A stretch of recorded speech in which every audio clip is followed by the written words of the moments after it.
Onto the foreign scene. Well, it's 20 years since the first multiracial democratic elections, and the South Africans are indeed celebrating.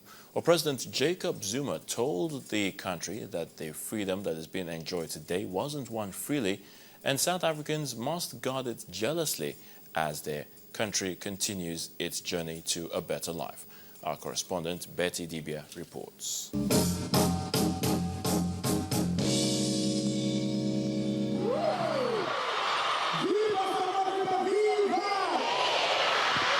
Just 21 years ago, all the non-white people present at this gathering would have had to get a special permit to be here, else this gathering will be an illegal one. 1 year later, South Africans trooped out in large numbers and gave a vivid meaning to the phrase national determination, as they trooped out in large numbers against all odds. And the history books tell us just how high the odds were stacked to be part of the first multiracial democratic elections in the country.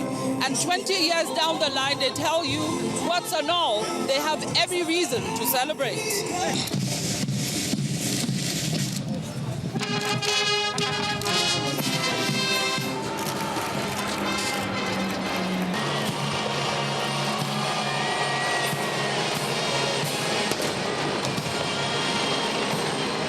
President Jacob Zuma, whose guest of honor was Namibian President Hifikepunye Pohamba, asked his countrymen to guard the nation's hard-earned freedom by continuously working together to make things better.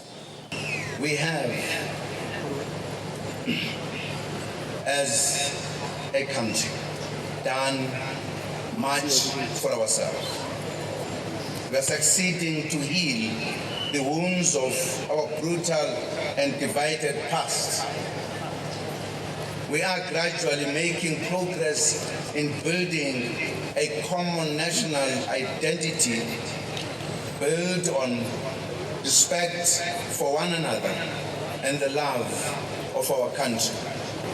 We recognize the leading role that this great country continues to play in regional, continental, and the international forum.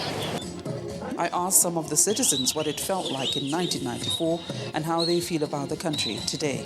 I felt invincible, especially having Madiba Magic. So there was nothing that can stop us, to be honest, because that time we were playing for the country. We knew that how important it is to make sure that we become a winning nation, and that's when we started that, and we had to instill that into our country, which I think today we can stand up proud and say, 20 years of great time, of freedom, and we're still going strong. We had a long and difficult challenge to the election, and the IFP in Natal did not want to participate in the election.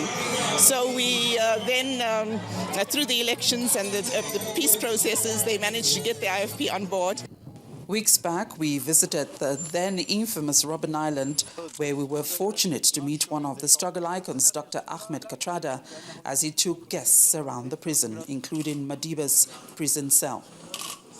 And back in Pretoria, outside the Freedom Park, built in memory of the numerous fallen heroes, a flame is left burning.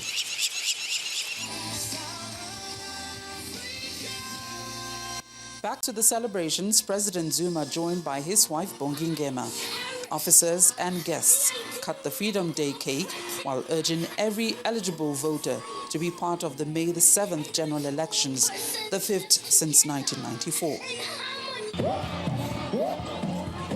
From the Union Buildings, the venue of the 20th Freedom Day in South Africa, in Pretoria, South Africa, I'm Betty Dibia reporting for Channels Television News.